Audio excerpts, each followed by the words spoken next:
Oh.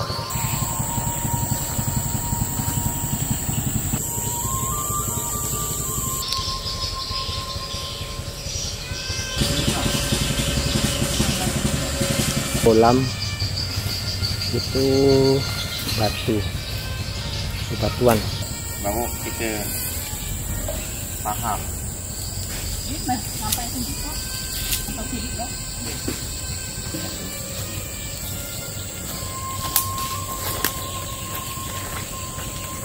Di sini nih, tinggi rata-rata.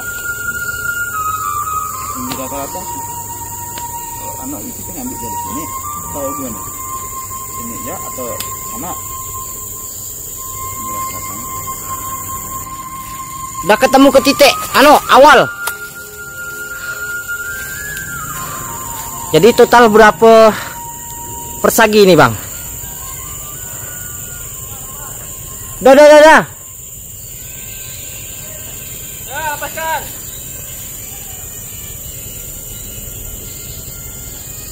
Enggak segi.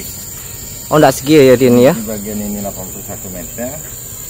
Sana 65, di sini 82,5. Nah, ini panjangnya 81 meter. Lebar 65. Kemudian panjang lagi sini 76, yang sini 82. Nah, yang air masuk di mana, Bang? Tadi ini. Lebarnya 7 meter. Yang untuk air masuk di sini ada 7,5 meter. Jarak dari sini ke sini total ini 76 meter. Nah, kemudian air keluar di sini sekitar 3 meter lah ya. Ini utara. Nah, utara ini sebelah utara. Ini selatan. Nah, ini selatan untuk keluarnya.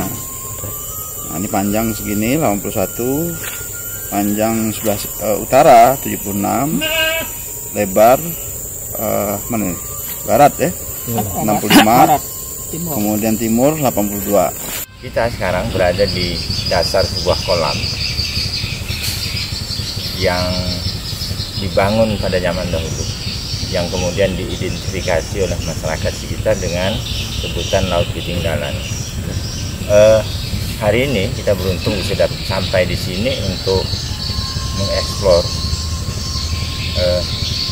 apa sebetulnya Laut Ketinggalan ini. Tentu sebagai pemerhati sejarah, kita sangat bangga bahwa di tempat kita di Desa Matan ini ada sebuah monumen yang ditinggalkan oleh orang-orang terdahulu kepada kita yang berbentuk seperti ini. Nah, yang dimaksud dengan Laut Ketinggalan ini, setelah kita lakukan pengukuran tadi, panjangnya rata-rata 80 meteran. Itu bisa dideskripsikan panjang sebelah mana, sebelah utara, sebelah mana, kan ada itu, Bang? Ya. Gini ya. Ya. Di sana utara ya. Oke. Utara sana. Di bagian utara sana. Ini bagian utara. Ini setelah kami ukur panjangnya 76 meter.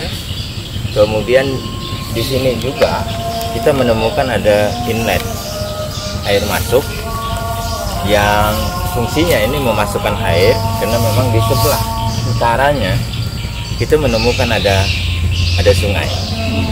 Nah, lebar dari inlet sendiri ini tadi setelah kita ukur 7,5 meter. Dapat kita bayangkan untuk mengisi air di sini, mereka memerlukan harus membangun sebuah saluran pemasukan air yang lebarnya harus sampai 7,5 meter. Tentu bukan sesuatu yang sederhana. Kemudian di sebelah selatan itu setelah kita ukur panjangnya 81 meter. Nah, yang kita ukur ini sisi bagian dalam. Kemudian di sebelah timur itu tadi terukur sepanjang 65 meter, kemudian di bagian barat 82,5 meter. Kemudian memang dimensi ini tidak persegi 4 memang yang kita temukan. Kemudian tinggi dari alut ini,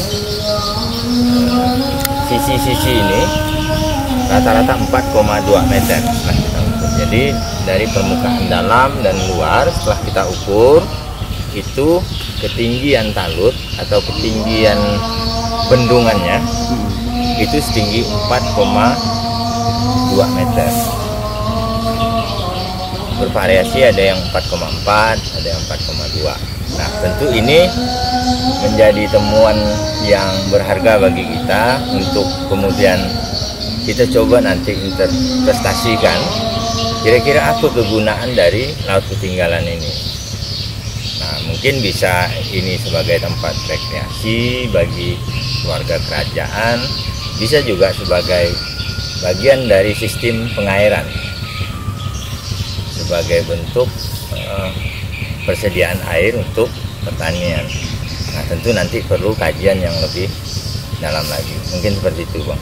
Oke, kemudian di sekitar areal makam, di areal kolam ini, apa yang menguatkan ini sebagai disebut kolam? Misalnya dari struktur cara membangunnya, misalnya batu itu disusun dengan batu yang tidak memang disusun secara alami. Mungkin apa yang menguatkan itu apa gitu? Oke. Bahwa di areal ini kita temukan ada 4 sisi yang kita dapatkan tumpukan tanah yang memanjang. Artinya ada usaha yang dilakukan oleh orang terdahulu untuk membendung air. Bahkan tadi lebarnya kita temukan setelah ketinggiannya 4,2, 4,4 dari dasar ke permukaan bendungan tadi, lebarnya itu sekitar 3,4 meter. Nah, tentu ada usaha mereka untuk membuat ini. Ketika usaha yang begitu besar mereka keluarkan pada saat itu, tentu pakai tenaga manusia, tentu tujuannya juga sangat penting ini. Ini bukan sekedar untuk bikin jalan atau apa. Kemungkinan besar bahwa di sini ini ada kegunaan yang lebih dari itu. Nah, cuman nanti interpretasinya setelah kita melakukan kajian-kajian lagi. Yang ditemukan apa lagi di sekitar ini, misalnya makam atau terdapat apa seperti itu? Sebelum masuk ke sana juga kita ingin menjelaskan bahwa struktur tanah yang dijadikan bendungan itu tidak hanya tanah, tapi juga tercampur dengan batu-batu dengan tingkat kemiringan yang baik, sekitar 45 derajat. Kemudian strukturnya itu bukan hanya tanah, tapi tercampur dengan batu. Tentu ini juga memberi gambaran kepada kita bahwa pembuat ini juga memperhitungkan tingkat kekuatan dari bendungan ini, sehingga kemudian mampu menahan volume air yang ada di dalam ini.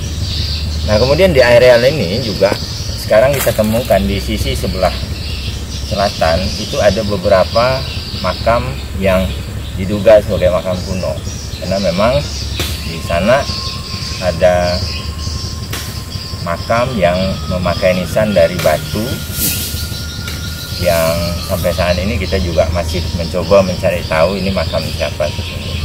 Oke. Kalau kita lihat kondisi hari ini kan sudah menjadi lahan warga ini, Bang. Nah, kebijaksanaan kita melihat hari ini seperti apa ini, Bang? Oke. Sebagai pemerhati sejarah tentu kita prihatin bahwa tinggalan sejarah yang ada di tempat kita hari ini digunakan sebagai lahan pertanian.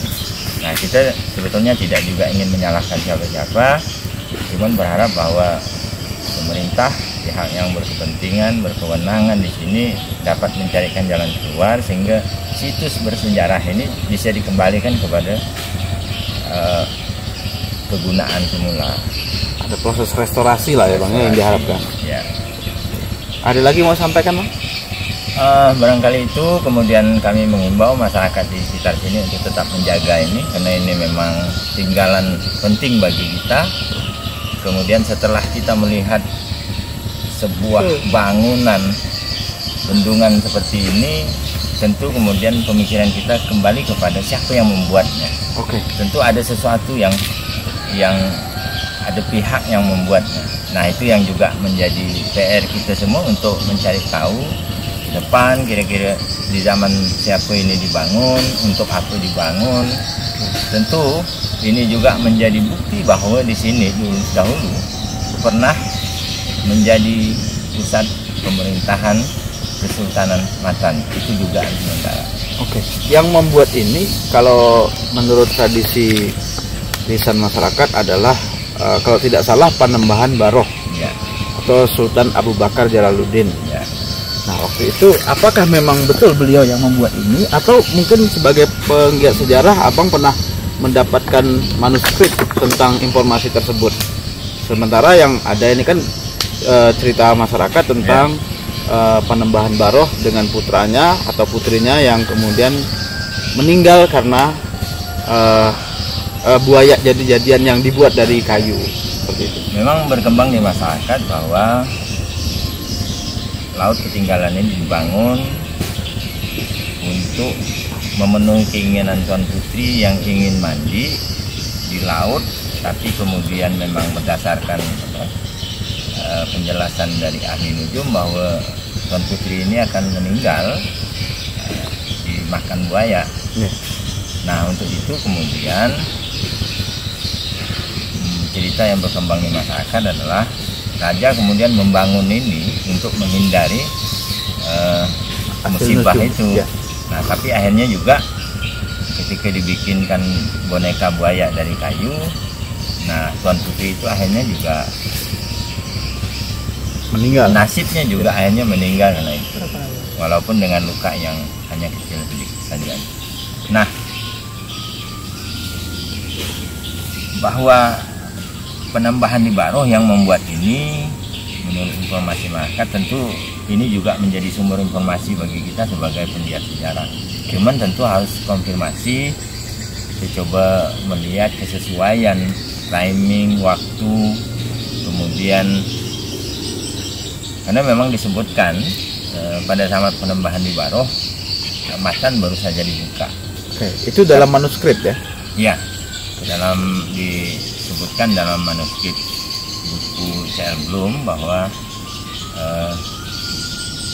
Panembahan di Barokh ini memang telah membuka Matan ini menjadi sebuah pemukiman, tapi belumlah menjadikan Matan sebagai ibu kota. Nanti ketika cucunya Giri Mustika barulah betul-betul menjadikan Matan sebagai ibu kota kerajaan Kesultanan Matan. Nah, seperti itu. Tentu ini yang harus kita kaji selanjutnya. Ya, berharap juga banyak pihak yang bisa memberikan masukan ke kita sehingga memang nanti kita dapat kesimpulan yang betul-betul komprehensif. Oke sahabat, kami sedang melakukan pengukuran jarak antara kolam laut ketinggalan dengan lokasi yang diduga bekas keraton, yang ditandai ada lesung yang diduga juga bukan lesung sebenarnya tapi umpak itu menuju ke arah sana. Nah, ini jarak kita coba ukur pakai meteran. Tadi kita juga sudah mencoba untuk meneliti tentang kolam laut ketinggalan, kemudian berhasil mengukur panjang, lebar, serta dalam, dan deskripsi yang lainnya. Oke, kita nantikan.